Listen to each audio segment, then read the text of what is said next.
Salah satu tugas Mahkamah Konstitusi adalah menjaga konstitusionalitas sebuah undang-undang. Dalam konteks sistem pemilu yang saat ini sedang diuji, MK semestinya sudah selesai dan tak perlu mengabulkan permohonan menggunakan kembali sistem proporsional tertutup, karena norma itu sudah dibatalkan MK tahun 2008. Mahkamah Konstitusi harusnya mempertahankan nilai konstitusionalitas yang pernah dia bicarakan. Karena kita bicara soal nilai. Lagi-lagi kalau bicara soal sistem, mekanisme, dan lain-lain sebagainya, saya kira itu bisa berubah ya seiring dengan perkembangan zaman. Tapi kalau kita bicara soal nilai, maka nilai dasar yang dulu diputuskan oleh MK pada putusan terdahulu itu adalah menjaga kedaulatan rakyat. Bila MK mengabaikan jurisprudensinya sendiri dan sistem pemilu kembali ke proporsional tertutup, bukan tidak mungkin gejolak sosial dan politik akan terjadi. Karena di saat sidang perkara sistem pemilu ini bergulir, proses penyelenggaraan pemilu 2024 sudah berjalan.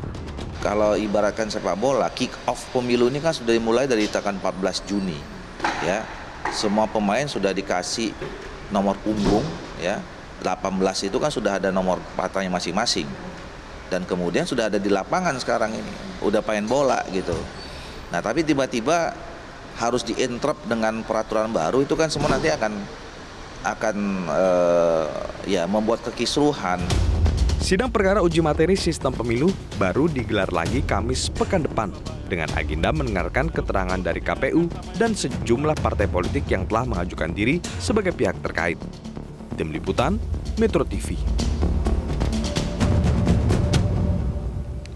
Iya, pemirsa, kita akan bahas terkait dengan hal ini. Kita akan bahas jika sistem pemilu kembali ke proporsional tertutup, bukan tidak mungkin gejolak sosial dan politik akan terjadi.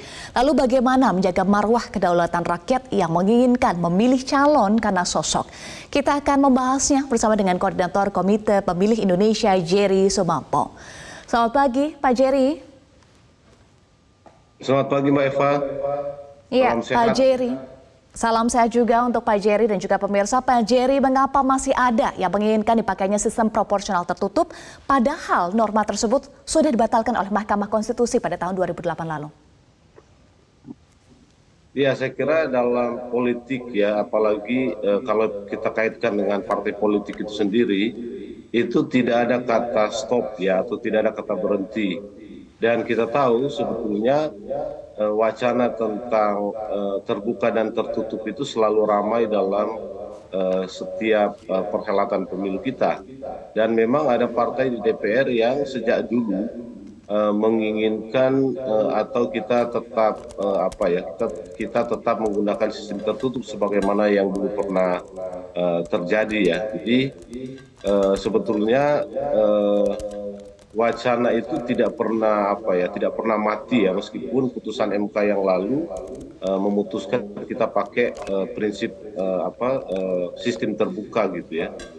Gitu. Jadi menurut saya ini memang sebuah upaya yang senantiasa ya dihidupkan dan melihat kesempatan dan peluang untuk kemudian bagaimana itu digunakan lagi dalam konteks pemilu kita. Tapi memang yang agak lucu ya, karena dulu kalau kita ingat yang memutuskan sistem terbuka itu kan sebetulnya MK. Dan memang putusan terbuka dulu itu dilakukan MK ketika tahapan itu sedang berjalan. Ya, jadi malah dulu itu sudah ada caleg dengan asumsi tertutup gitu ya. Tiba-tiba kemudian ada putusan MK karena ada gugatan yang membuka ya, artinya memutuskan bahwa kita pakai sistem terbuka gitu ya, dengan penentuan perolehan kursi itu ditentukan oleh orang yang mendapatkan suara terbanyak. Nah, sekarang lagi-lagi MK yang kemudian sedang diuji ya, apakah akan memutuskan tetap terbuka sebagaimana sekarang atau kembali kepada yang dulu gitu ya. Dan saya kira saya sepakat ya, kalau kita mendorong MK untuk tetap kepada prinsip dan makna yang dia pernah putuskan sebelumnya. Ya. Menurut saya begitu, Mbak Eva. Nah, Pak, sebetulnya siapa yang diuntungkan dengan sistem proporsional tertutup? Ya, kalau kita bicara keuntungan dan kekurangan atau siapa yang untung dan siapa yang rugi dengan penggunaan sistem ini, itu memang debat yang tidak akan pernah berakhir ya, karena sistem apapun yang dipakai selalu ada keuntungan dan kerugiannya. Nah, kalau pakai sistem tertutup, memang mestinya si partai-partai diuntungkan ya. Karena apa? Karena sistem tertutup itu akan membuka ruang bagi upaya konsolidasi partai itu lebih kuat, khususnya dalam rangka caleg ya, dan kontrol partai untuk menjaga ideologi partai terhadap para kader-kadernya itu memang kuat, terbuka gitu ya. Nah, kalau dalam sistem terbuka ini kan memang menjadi lebih longgar ya, karena penentuan pemenangnya itu bisa saja bukan orang yang sebetulnya dikehendaki oleh partai gitu ya. Jadi dalam sistem tertutup itu memang partai akan lebih mampu melakukan kontrol terhadap para calegnya, atau bahkan juga bisa menentukan caleg-caleg seperti apa atau orang-orang seperti apa yang lebih berkualitas untuk didorong partai atau untuk ditempatkan partai untuk menjadi wakil-wakil rakyat di DPR ya, dalam proses pemilu gitu. Jadi memang kalau pertanyaan itu partai diuntungkan, dan itu semua partai seperti Mbak Eva, tidak hanya satu dua partai ya. Iya, Pak Jerry, Anda sampaikan partai politik yang diuntungkan, tetapi 8 partai politik sepakat untuk menolak sistem proporsional tertutup. Mereka mendukung sistem proporsional terbuka, dan hanya ada satu partai politik yang mendukung proporsional tertutup, yaitu PDI Perjuangan. Iya, ini yang saya kira kalau katakanlah keinginan 8 partai itu, menurut saya mungkin tidak ada kaitan langsung dengan soal yang tadi ya, tapi lebih kepada bagaimana melihat aspirasi publik ya. Dan karena sekarang sedang tahapan pemilu, menampung atau katakanlah mengikuti aspirasi publik itu mungkin secara politik dan secara elektoral itu akan menguntungkan partai. Jadi maksud saya begini, semua partai akan diuntungkan dengan sistem tertutup ya, karena ini secara teoretik saya kira begitu. Tetapi memang sekarang ini kondisi atau situasi pemilih kita itu sedikit berbeda. Kalau pemilih itu, kalau kita lihat berbagai survei yang dilakukan sekarang, itu akan lebih cenderung memilih terbuka. Karena dalam sistem terbuka, sebagaimana yang sekarang itu memang ada keleluasaan dan kebebasan ya, serta kedaulatan pemilih yang lebih kuat di sana. Nah, menurut saya 8 partai ini memang melihat itu. Ada aspirasi publik yang cukup kuat sekarang ini untuk tetap di dalam sistem terbuka. Dan 8 partai ini menurut saya melihat itu sebagai faktor yang cukup penting ya bagi mereka untuk tetap mendukung sistem terbuka dibanding dengan sistem tertutup. Jadi makanya tadi saya bilang agak sedikit lucu dan agak sedikit aneh ya. Semestinya partai sih akan lebih senang ya dengan sistem tertutup ya. Kalau kita lihat, kalau kita mau kembalikan itu dalam teori sistem itu menurut saya. Tapi ya karena publik menginginkan lebih banyak ya. Sekarang ini saya kira faktanya publik itu memang lebih menginginkan sistem terbuka. Gitu. Karena ada publik memang bisa lebih bebas, dan ini juga sebetulnya Mbak Eva, menurut saya ada kaitannya dengan tingkat kepercayaan publik terhadap partai politik kita. Kenapa publik memang ingin sistem lebih terbuka, gitu ya. Jadi kalau kita lihat berbagai macam survei itu kan sebetulnya tingkat kepercayaan publik terhadap partai politik itu rendah, gitu ya. Jadi ini sejalan dengan aspirasi publik yang menginginkan untuk kita tetap dengan sistem terbuka. Jadi ini ya bagi saya 88 partai itu mempertimbangkan ya aspirasi publik ya, atau kemudian mereka menyebut sebagai inilah kedaulatan pemilih ya, atau kedaulatan rakyat ya, dengan menggunakan sistem terbuka. Baik, artinya partai politik tersebut yang mendukung sistem proporsional terbuka itu meminggirkan dulu kepentingan partai politiknya, tetapi lebih mengakomodir kepentingan masyarakat ya, aspirasi publik yang dilihat oleh partai politik ini ya. Kalau saya melihatnya begitu. Mhm. Termasuk ada data juga 60% pemilih pemula pada tahun 2024. Ini apakah juga menurut Anda lebih akan memilih calon dibandingkan partai politik?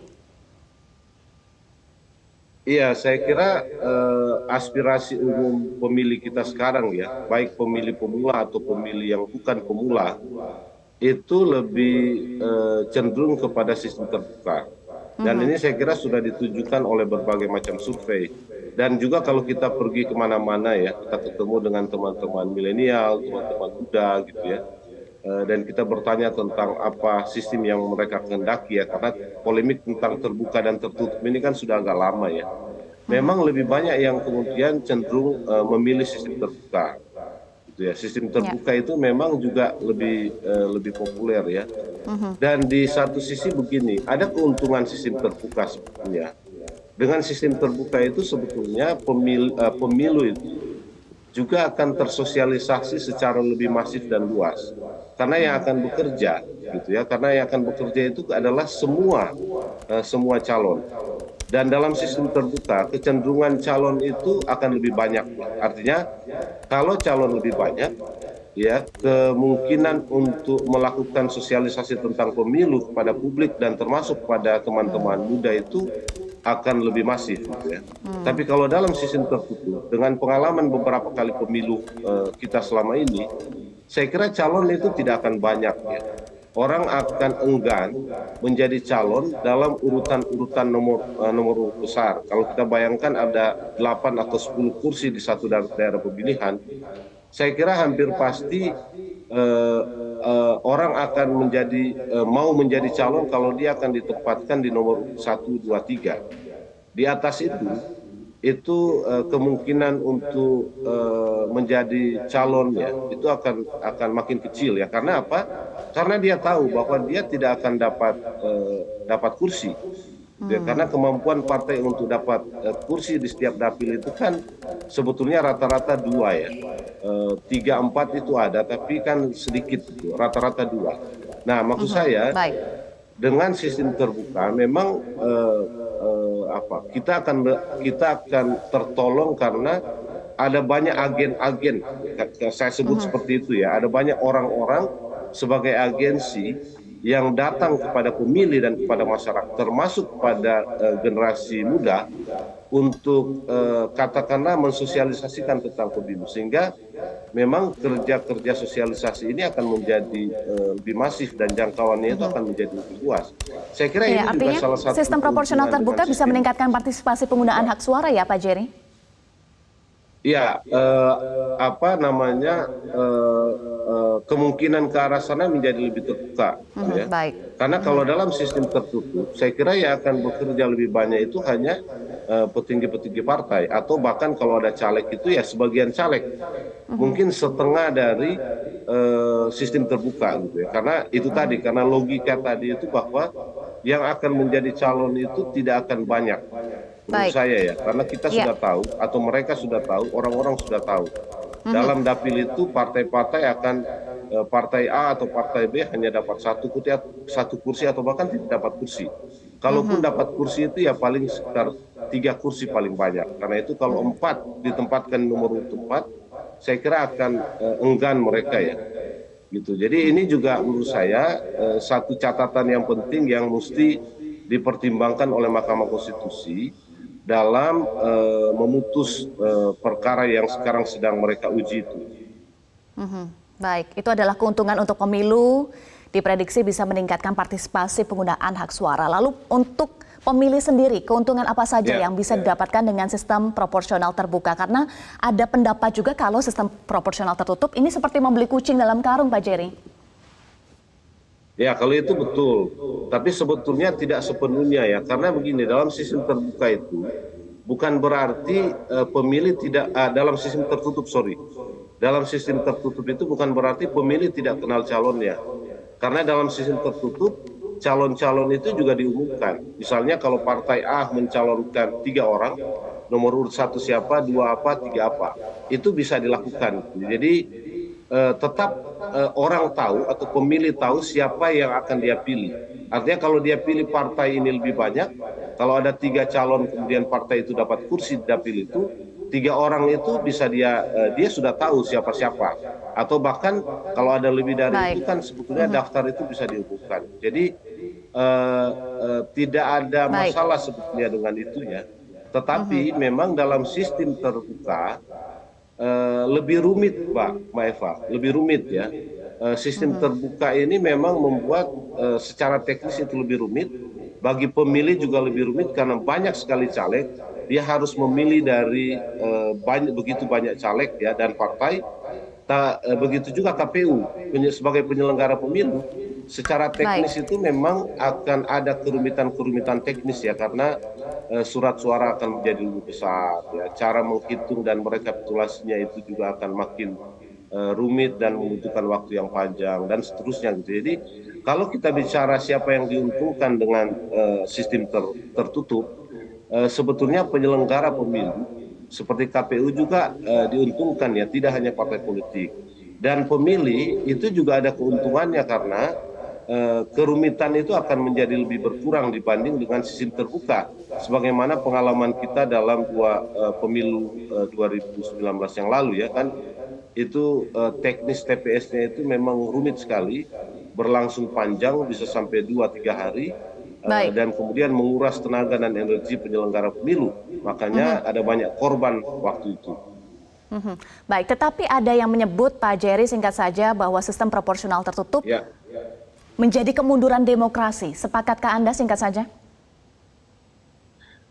Iya, saya kira bisa begitu dan bisa tidak ya. Karena pertanyaan ini kan terlalu luas ya. Dan demokrasi kita ini kan tidak hanya dikaitkan dengan sistem terbuka dan tertutup.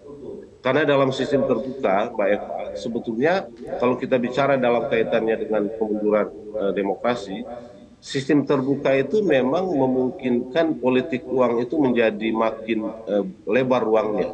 Karena yang melakukan politik uang itu dan kita dalam pemilu kita selama ini selalu prihatin kan, selalu memberi tanda negatif ya yang cukup tinggi terhadap praktek politik uang. Nah, praktek politik uang ini juga bagian dari kemunduran demokrasi. Dan itu dalam sistem terbuka, ruangnya memang menjadi lebih luas. Pelakunya juga menjadi lebih banyak. Tidak hanya partai politik, tapi calon. Dan calon ini banyak. Jadi maksud saya ya, kalau kita mengatakan itu sebagai bagian dari kemunduran demokrasi, oke saja, tidak ada yang salah di situ. Tetapi dalam sistem terbuka, kita juga bicara tentang kemunduran demokrasi terkait dengan maraknya politik uang. Dan itu dalam sistem terbuka itu memang ruangnya lebih longgar ya. Dan lebih terbuka. Baik, terima kasih. Koordinator Komite Pemilih Indonesia Jerry Sumampo sudah bergabung bersama kami di Metro Pagi Prime Time. Salam sehat.